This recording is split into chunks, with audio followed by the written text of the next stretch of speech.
Hoy, grabe! Alam niyo itong lugar na to, ito lagi yung parking ko kasi tapat nito, Star Theater. Kung saan ako kumakanta gabi-gabi. Basta pag pumatak na ang buwan ng September hanggang January, lagi ako nandito gabi-gabi. Ultimo Pasko! Dahil laging may show sa gabi sa Star Theater, nagpe-perform si Miss Lisa Makuha. At saka yung buong malaking parang Christmas production ng Star City dati. Ito lagi yung parking space ko. Tapos ito eksaktong, ito mismo, ayan, ito. So basta dadating ang call time ko noon, mga 4 p.m. Yan, tapos diretso yan, tapos backstage yan.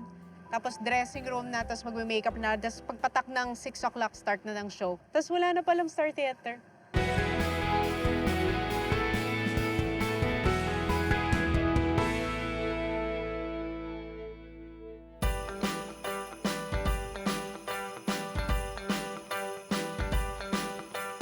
Yes! Masayang gabi, Pilipinas! Napaka-espesyal sa puso ko ng lugar na to dahil dito ako nagsimula. Madalas akong kumanta sa lugar na to halos gabi-gabi for almost 3 years.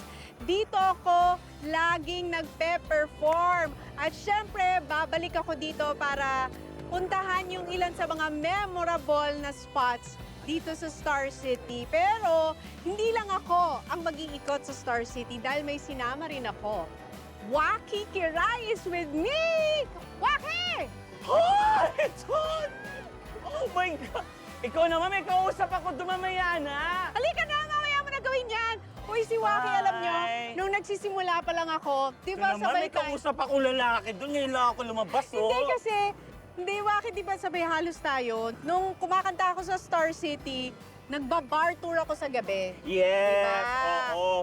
Sa may Cavite. Kung saan-saan tayo nakakarating. Kung saan, at ang racket, ang budget mo, oh my God, nakakaya!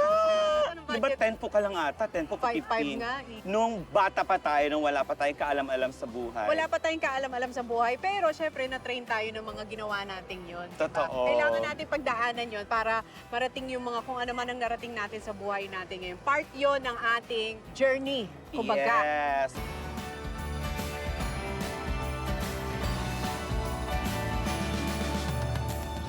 Ay, close na! Alam mo, dati pinto yan. Tapos papasukin mo, tapos sa taas, dressing room, wall na siya ngayon. Tapos tama, ito puro mga tindahan. Si Alex laging galang-gala dito. Basta pag dumating na kami, gumagala na si Alex dyan. Tapos iiyak na yan. Gusto kong bumili ng, lagi na sabi ko, inuubos mo yung talent fee ko. Pero wala naman siyang binibili. Oo, basta Walang ikot lang siya ng ang hilig ikot. niyang magbibili ng kung ano-ano dito. Tapos meron dito tindahan ng popcorn. My gosh. At saka noon, every nung night pumunta tayo popcorn. dito noon, parang hindi pa masyado, hindi pa aircon. Open. Hindi nga ngayon aircon Oo, na eh. ngayon aircon na, kaya parang ang sarap nang pumunta dito sa Star City.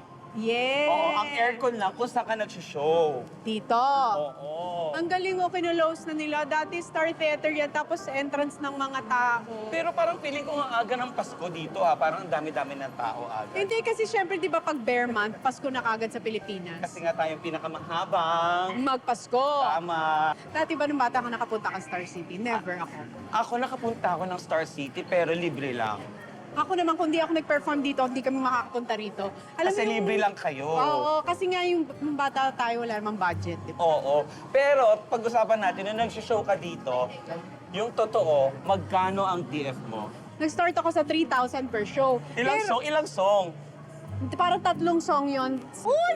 Favorite ni Sevi to, my God! Kala ko naman kung sino nakita mo. Hindi, kasi favorite talaga to ni Sevi. Plushies. Si Ay, ano? Di ba si Cookie Monster yan? Hindi kasi ko. Hindi ba si Cookie Monster yan? Hindi, si ano yan? Huggy Wuggy.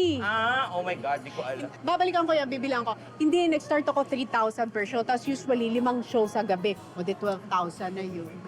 Eh di, ang laki na ng kita mo. So kung maka-6 na show sa gabi, 7 show sa gabi, o di times 5, 35,000 isang gabi. So kaya pala close na close kayo ni Mami Pinky. Pero, naalala ko noon, nakabili ako ng second hand na kotse dahil sa pagkanta ko dito.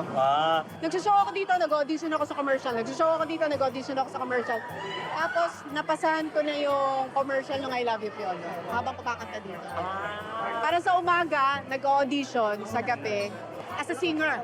Yeah. Ang mga atake natin, gano'n. Maraming ang lahat ng pwedeng rakitan, kailangan pasukin. Na alam mo yan, pinasok natin lahat ng bata tayo. Totoo yan. Kulang Kasi na gano'n lang naman kumain talaga tayo ng eh. apoy. Oo, para sa pamilya.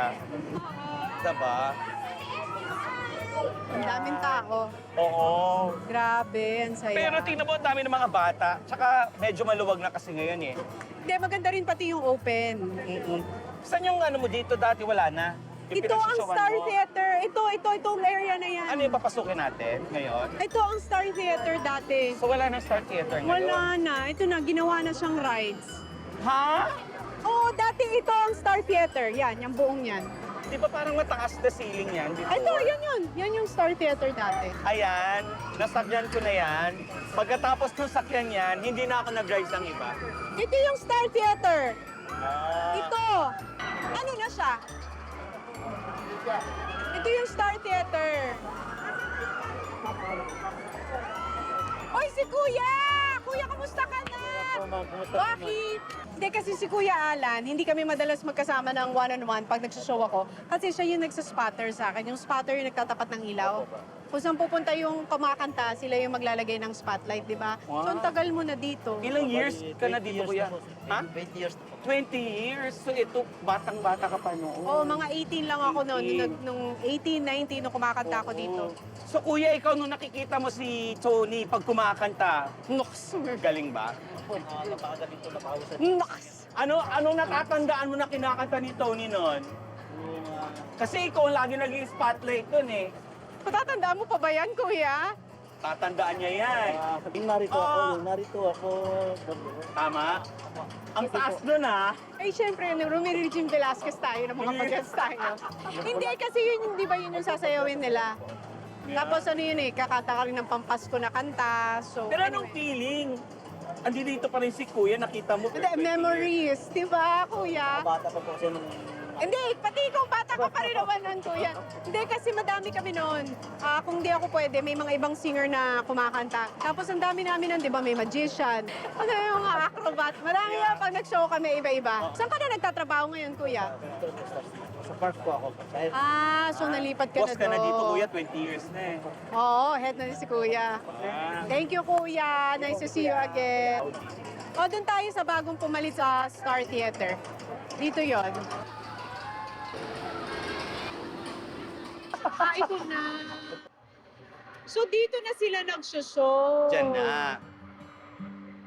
Pero, nung pumunta ako, dati kasi ito, may parang may malaking something na aakyat ka, tapos magbe-bell, Oh. tapos may prize ka na toy. Parang nag-wall climbing ka. Hindi nga. Oo, meron dito. Dito yan, dito. Pero ngayon, ito na, stage na So, nakita ko eh. So nagpe-perform pa rin si Lisa Macu.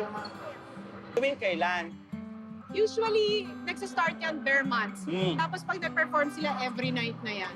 Wonder kung may singer pa rin sila. Pag kumakanta ka, habang nagbaballet, habang mo Hindi, nagbaballet, full nasa ka. production yung dati sa amin. Ah, May mga mascot, may mga acrobats, tapos yung singer umaakyat, galing dito. May full production yung Star Theater, super major ginastusan. ayan siya, oo. Tingnan niyo yan, kung gaano nakatagal. May buhok pa ako, pero tinatakpan ko na ng turban kasi